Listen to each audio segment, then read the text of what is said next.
சோப்பில் கொஞ்சமாக காஃபி தூள் மட்டும் போட்டு பாருங்கள். அது என்னன்னு தெரிஞ்சுக்க வீடியோவை ஸ்கிப் பண்ணாமல் ஃபுல்லாக பாருங்கள்.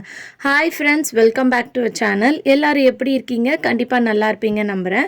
இன்றைக்கி நம்ம சேனலில் டே டு டே லைஃப்பில் நம்ம எல்லாருக்குமே ரொம்ப யூஸ்ஃபுல்லாக இருக்கக்கூடிய கிச்சன் டிப்ஸ் அண்ட் ட்ரிக்ஸ் தான் ஷேர் பண்ணியிருக்கேன். ஸோ வீடியோ இன்ட்ரெஸ்டிங்காக இருக்கும், ஸ்கிப் பண்ணாமல் ஃபுல்லாக பாருங்கள். அதுக்கு முன்னாடி நீங்கள் இப்போ தான் நம்ம சேனலை ஃபஸ்ட் டைம் பார்க்குறீங்கன்னா இப்போவே சப்ஸ்கிரைப் பண்ணிக்கோங்க, கூட இருக்க பெல் சிம்பிளை கிளிக் பண்ணிக்கோங்க. இப்போ வாங்க வீடியோக்குள்ளே போகலாம். ஃபர்ஸ்ட் இப்போ என்னென்னு பார்க்கலாம். இந்த மாதிரி நெயில் பாலிஷ் நம்ம யூஸ் பண்ணிவிட்டு அதை க்ளோஸ் பண்ணி வச்சுருவோம். அதுக்கப்புறம் பார்த்திங்கன்னா நம்ம அதை ஓப்பன் பண்ணி யூஸ் பண்ணும்போது இந்த சைட்லலாம் நல்லா ஹார்டாக பிடிச்சிக்கும். ஸோ அப்போ பார்த்திங்கன்னா நல்லா மூடி டைட்டாக க்ரிப் ஆயிரும், ஓப்பன் பண்ணவே முடியாது. அதுக்கு இந்த டிப்பை ட்ரை பண்ணிக்கோங்க. ஒன்று கோகனட் ஆயில், அப்படி இல்லைனா வேஸ்லின் எடுத்துகிட்டு சைடில் ஃபுல்லாக சுற்றி இந்த மாதிரி அப்ளை பண்ணி விட்டுக்கோங்க. ஸோ இந்த மாதிரி அப்ளை பண்ணி விட்டுட்டு நீங்கள் க்ளோஸ் பண்ணிங்கன்னா ஒவ்வொரு வாட்டி ஓப்பன் பண்ணும்போதும் உங்களுக்கு அது நல்லா டைட்டாக ஆடாக ஃபிக்ஸ் ஆகாது. ஸோ ஈஸியாக நீங்கள் ஓப்பன் பண்ணி எடுத்துடலாம். ஒன்று இதுக்கு கோகனட் ஆயில் யூஸ் பண்ணிக்கோங்க, அப்படி இல்லைன்னா வேஸ்லின் யூஸ் பண்ணிக்கோங்க. ஸோ இது ரெண்டுத்தில் எது யூஸ் பண்ணாலும் உங்களுக்கு நல்லா ஒர்க் ஆகும். அடுத்த டிப் என்னென்னு பார்க்கலாம். ஸோ இந்த மாதிரி நம்ம நிறைய கிளாஸ் வளையல்ஸ்லாம் வச்சுருப்போம் இல்லையா, அந்த வளையல்ஸ் நம்ம போடுறதா இருந்தாலும் சரி, பசங்கள் போடுறதா இருந்தாலும் உடஞ்சி பார்த்திங்கன்னா போயிடும். அங்கங்கே கிராக் இருக்கும். அது மட்டும் இல்லாமல் சம்டைம்ஸ் நம்ம கையில் வளையல் போட்டால் கை ஃபுல்லாக ஜிக்னாவாக ஆயிரும். ஸோ அதுக்கு இந்த டிப்பை ட்ரை பண்ணிக்கோங்க. ஒரு பாத்திரத்தில் நீங்கள் யூஸ் பண்ணுற கிளாஸ் வளையல்ஸை இந்த மாதிரி போட்டுட்டு லைட்டான வார்ம் வாட்டர், சுடு தண்ணியை நீங்கள் ஊற்றி விடுங்க. இந்த மாதிரி பண்ணுறனால உங்களுக்கு அந்த உடஞ்சி போகும் இல்லையா கிளாஸ் வளையல், அதெல்லாம் உடஞ்சி போகாமல் நல்லா டைட்டாக ஃபிக்ஸ் ஆயிரும். அதே சமயத்தில் அதில் இருக்கக்கூடிய எக்ஸ்ட்ராவாக இருக்கக்கூடிய கிளிட்டர்ஸு ஜிக்னாலாம் இருந்துருச்சுன்னா அதுவும் பார்த்திங்கன்னா உங்களுக்கு ரிமூவ் பண்ணி கொடுத்துரும். ஸோ ஒரு 10 மினிட்ஸ் இந்த மாதிரி போட்டுட்டு வச்சுருங்க.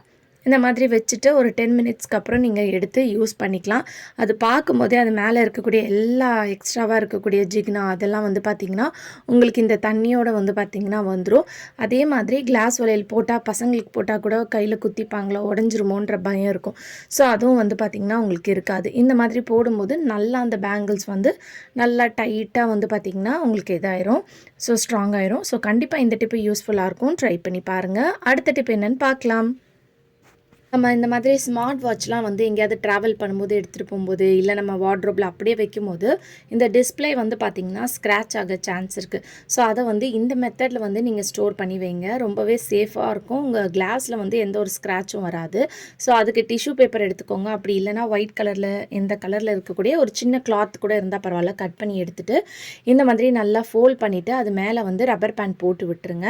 ஸோ இந்த மாதிரி நீங்கள் போட்டு விடும்போது உங்களுக்கு அந்த வாட்ச் பார்த்திங்கன்னா நல்லா சேஃபாக இருக்கும். ஸோ இந்த மாதிரி ரெண்டாக கூட நீங்கள் மடக்கி பார்த்திங்கன்னா போட்டுக்கலாம். இந்த மாதிரி போட்டுட்டு நீங்கள் வார்ட்ரோப்பில், ட்ரெஸ்ஸிங் டேபிளில் எங்கே வேணாலும் வச்சு விடலாம்.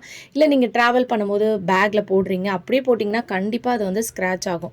ஸோ இந்த மாதிரி போட்டு வைக்கும்போது ரொம்பவே பார்த்திங்கன்னா சேஃபாக இருக்கும். கண்டிப்பாக ட்ரை பண்ணி பாருங்கள். அடுத்த டிப் என்னென்னு பார்க்கலாம். நம்ம யூஸ் பண்ணுற வாட்டர் பாட்டில், பசங்க யூஸ் பண்ணுற வாட்டர் பாட்டில் நம்ம ரொம்ப நாள் யூஸ் பண்ணாமல் அப்படியே க்ளோஸ் பண்ணி வச்சுட்டு யூஸ் பண்ணும்போது அதுலேருந்து ஒரு ஸ்மெல் வரும். மெயினாக அந்த மாதிரி ஃப்ளாஸ்கஸ்லாம் இருந்துச்சுன்னா அதுலேருந்து பார்த்திங்கன்னா உங்களுக்கு ரொம்ப பேட் ஸ்மெல் வரும். அதை அவாய்ட் பண்ணுறதுக்கு இந்த மாதிரி ஒரு 2லேருந்து 3 ஏலக்காய் போட்டு வச்சுருங்க. நீங்கள் எப்போயாவது ரேராக எடுத்து யூஸ் பண்ணுற பாட்டில்ஸ் உங்களுக்கு தெரியும் இல்லையா, அந்த மாதிரி பாட்டில்ஸில் இந்த மாதிரி ஏலக்காவை போட்டு வச்சுட்டு நீங்கள் க்ளோஸ் பண்ணி வச்சிட்டிங்கன்னா எவ்வளோ நாள் கழிஞ்சு நீங்கள் ஓப்பன் பண்ணாலும் அதுலேருந்து உங்களுக்கு ஒரு பேட் ஸ்மெல்லும் பார்த்திங்கன்னா வராது. ரொம்பவே பார்த்திங்கன்னா உங்களுக்கு ஃப்ரெஷ்ஷாக இருக்கும். சம்டைம்ஸ் நம்ம ஃப்ளாஸ்கில் பால் டீலாம் எடுத்துகிட்டு போனால் நம்ம அதை என்ன தான் வாஷ் பண்ணாலும் அந்த ஸ்மெல் பார்த்திங்கன்னா இருக்கும். அதை ரிமூவ் பண்ணுறதுக்கு கூட நீங்கள் இதை ட்ரை பண்ணலாம். கண்டிப்பாக ட்ரை பண்ணி பாருங்கள். அடுத்த டிப் என்னென்னு பார்க்கலாம். நம்ம பூண்டு நிறைய வாங்கி ஸ்டோர் பண்ணி வைக்கும்போது சம்டைம்ஸ் பார்த்திங்கன்னா அந்த பூண்டு கெட்டு போயிடும், வேஸ்ட்டாக போயிடும். ஸோ ஒரு மாதிரி மேலே அழுகி போயிருக்கும், இல்லை ஒரு பூண்டு பார்த்திங்கன்னா கெட்டு போயிடும். ஸோ அந்த மாதிரி ஆகாமல் இருக்கிறதுக்கு நீங்கள் நிறைய பூண்டு வாங்கும்போது இந்த டிப்பை நீங்கள் ஃபாலோ பண்ணி வைங்க. ரொம்ப நாள் வரைக்கும் உங்களுக்கு ஃப்ரெஷ்ஷாக இருக்கும். அதுக்கு நான் இங்கே வினிகர் தான் எடுத்திருக்கேன். ஸோ இந்த வினிகரை ஒரு காட்டனில் இல்லைனா இந்த மாதிரி ஒரு கிளாத்தில் டிப் பண்ணி எடுத்துக்கோங்க. எடுத்துகிட்டு இந்த பூண்டை சுற்றி இந்த மாதிரி லைட்டாக டேப் பண்ணி விடுங்க. ஸோ இந்த மாதிரி டேப் பண்ணி விட்டிங்கன்னா உங்களுக்கு ரொம்பவே பார்த்திங்கன்னா ஃப்ரெஷ்ஷாக இருக்கும். அவ்வளோ சீக்கிரத்தில் உங்களுக்கு அழுகி போகாது. நல்லாவே உங்களுக்கு ரொம்ப யூஸ்ஃபுல்லாக இருக்கும் இந்த டிப். கண்டிப்பாக இந்த டிப் பிடிச்சிருந்துச்சுன்னா இந்த வீடியோக்கு லைக் பண்ணுங்கள். ஸோ இந்த மாதிரி ஃபுல்லாக எல்லா இடத்துலையும் வந்து மேலே ஃபுல்லாக ஒரு கோட்டிங் மாதிரி அப்ளை பண்ணி விடுங்க. ஸோ அப்படி உங்களுக்கு வினிகர் அப்ளை பண்ண பிடிக்கலனா நீங்கள் வெயிலில் கூட வச்சு எடுக்கலாம். அதே மாதிரி நம்ம ஆல்ரெடி பூண்டு எப்படி ஸ்டோர் பண்ணணுன்ற டிப்பை வந்து ஷேர் பண்ணியிருக்கோம்.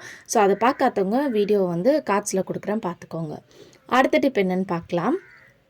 அதுக்கு வந்து நம்ம வீட்டில் இந்த மாதிரி நிறைய சோப்ஸ் வந்து யூஸ் பண்ண சோப்ஸ் இருக்கும். குட்டியாக நம்ம சோப்ஸ் வந்து வச்சுருப்போம் இல்லையா, நம்ம குளிக்கிற சோப்பு, அப்புறம் துணி துவைக்கிற சோப். இதை வந்து ஒன்று இந்த மாதிரி குட்டி குட்டி பீஸாக வந்து கட் பண்ணிக்கோங்க. பெட்டர் நீங்கள் கட் பண்ணுறத விட கிரேட்டர் வச்சு நல்லா வந்து கிரேட் பண்ணிட்டிங்கன்னா உங்களுக்கு குட்டி குட்டியாக அழகாக வரும். ஸோ இந்த மாதிரி எவ்வளோ ஃபைனாக குட்டி குட்டியாக உங்களால் எடுக்க முடியுமோ அந்த மாதிரி எடுத்துக்கலாம். ஸோ ஒரு சோப் தான் எடுக்கணுன்றதில் நீங்கள் எத்தனை சோப் வேணாலும் எடுத்துக்கலாம். நீங்கள் எவ்வளோ குவான்டிட்டி பண்ண போகிறீங்களோ அதுக்கேற்ற மாதிரி எடுத்துக்கோங்க.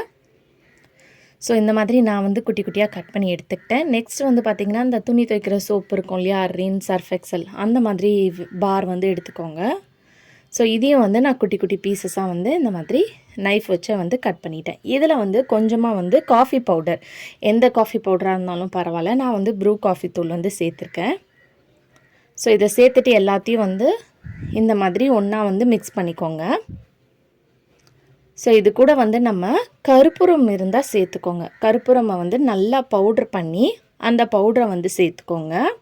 அதுக்கப்புறம் பேக்கிங் சோடா இருந்துச்சுன்னா அதையும் வந்து ஒரு ஸ்பூன் அளவுக்கு வந்து நம்ம சேர்த்துக்கணும். இப்போ இது எல்லாத்தையும் சேர்த்ததுக்கப்புறம் நம்ம கம்ஃபோர்ட் வந்து சேர்க்க போகிறோம். இது வந்து நல்ல ஸ்மெல்லாக இருக்கும். ஸோ இது நீங்கள் கம்ஃபோர்ட் தான் சேர்க்கணுன்னு இல்லை, இதில் இருக்கக்கூடிய எந்த பிராண்டில் இருந்தாலும் உங்களுக்கு எது பிடிச்சிருக்கோ அதை வந்து நீங்கள் சேர்த்துக்கலாம். இது எல்லாத்தையும் சேர்த்ததுக்கப்புறம் இந்த மாதிரி நல்லா வந்து கையை வச்சு மிக்ஸ் பண்ணி விடுங்க. ஸோ இந்த மாதிரி இருக்கும் உங்களுக்கு. ஸோ இப்போ வந்து நீங்கள் டிஷ்யூ பேப்பர் அப்படி இல்லைனா நியூஸ் பேப்பர் இருந்துச்சுன்னா கூட நீங்கள் யூஸ் பண்ணிக்கலாம். இந்த டிஷ்யூ பேப்பர், நியூஸ் பேப்பரில் இந்த மாதிரி நம்ம ரெடி பண்ணி வச்சுருக்க அந்த பால்ஸை வந்து இந்த மாதிரி வச்சுட்டு நல்லா ப்ரெஸ் பண்ணிக்கோங்க. ப்ரெஸ் பண்ணிவிட்டு இந்த மாதிரி டிஷ்யூ பேப்பரை நல்லா வந்து ஃபோல்ட் பண்ணி நம்ம ஒரு ரப்பர் பேண்ட் வந்து போட்டுக்கலாம். ஸோ இது எதுக்குன்னு பார்க்கலாம். நம்ம கிச்சனில் கரப்பாம்பூச்சி, பல்லி இந்த மாதிரி பூச்சிலாம் இருக்கும். நம்ம வேணான்னு சொல்லி வேஸ்ட்டாக தூக்கி போடக்கூடிய இந்த சோப்ஸை வச்சு நீங்கள் இந்த மாதிரி ரெடி பண்ணிவிட்டு இதுக்கு மேலே ஒரு டிஷ்யூ பேப்பர் வச்சுட்டு அதுக்கப்புறம் தான் ரப்பர் பேண்ட் போடணும். ஸோ இந்த மாதிரி வச்சு நல்லா ஃபோல்ட் பண்ணிவிட்டு மேலே வந்து பார்த்திங்கன்னா பின் வச்சு குட்டி குட்டி ஹோல்ஸ் வந்து நீங்கள் போட்டுக்கணும். இதுலேருந்து நல்ல ஒரு ஸ்மெல் வரும். ஏன்னா இதில் வந்து நம்ம சேர்த்துருக்க சோப்பு, பேக்கிங் சோடாலாம் வந்து பார்த்திங்கன்னா பேட் ஸ்மெல் இருந்தால் ரிமூவ் பண்ணும். கம்ஃபோர்ட் வந்து உங்களுக்கு நல்ல வாசனை கொடுக்கும். கற்பூரமும் உங்களுக்கு நல்ல வாசனை கொடுக்கும். காஃபி தூள்லாம் வந்து பார்த்திங்கன்னா இந்த கரப்பாம்பூச்சி, பல்லிலாம் வராமல் இருக்கிறதுக்கு ரொம்பவே ஹெல்ப்ஃபுல்லாக இருக்கும். இதை வந்து நீங்கள் உங்கள் கிச்சன் கவுண்டர் டாப்பில், கேஸ் ஸ்டவ்க்கு அடியில், உங்கள் வார்ட்ரோப்பில் கூட நீங்கள் வைக்கலாம். நல்ல ஒரு ஸ்மெல் வந்து பார்த்திங்கன்னா வரும். ஏன்னா வார்ட்ரோப்பில் கூட நிறைய பேர் ட்ரெஸ்ஸஸ்க்கு அடியில் வந்து கரப்பாம்பூச்சிலாம் வரும். ஸோ இந்த மாதிரி நம்ம ஸ்டோரேஜ்லாம் வந்து ஏதாவது ஸ்டோர் பண்ணி வச்சுருக்கோன்னா அந்த இடத்துல கூட நீங்கள் சைடில் வந்து வச்சு விடுங்க. உள்ளே வைக்க வேணாம், வெளியே வந்து சைடில் இந்த மாதிரி வச்சு விடலாம். ஓப்பன் ஷெல்ஃப்லலாம் வந்து பார்த்திங்கன்னா நிறைய பேர் துணி வச்சுருப்போம், அந்த இடத்துலையும் வச்சு விடலாம். ஸோ கண்டிப்பாக எந்த பூச்சியும் வராது, நல்ல ஒரு ஸ்மெல் இருக்கும். கண்டிப்பாக ட்ரை பண்ணி பாருங்கள். ஓகே ஃப்ரெண்ட்ஸ், இன்றைக்கி வீடியோவில் நான் ஷேர் பண்ணி இந்த டிப்லேருந்து ஏதாவது ஒரு டிப் கண்டிப்பாக உங்களுக்கு யூஸ்ஃபுல்லாக இருக்கும். அப்படி யூஸ்ஃபுல்லாக இருந்துச்சுன்னா மறக்காமல் நம்ம சேனலில் லைக் பண்ணுங்கள், ஷேர் பண்ணுங்கள், கமெண்ட் பண்ணுங்கள், சப்ஸ்கிரைப் பண்ணிக்கோங்க. தேங்க்யூ ஃபார் வாட்சிங்.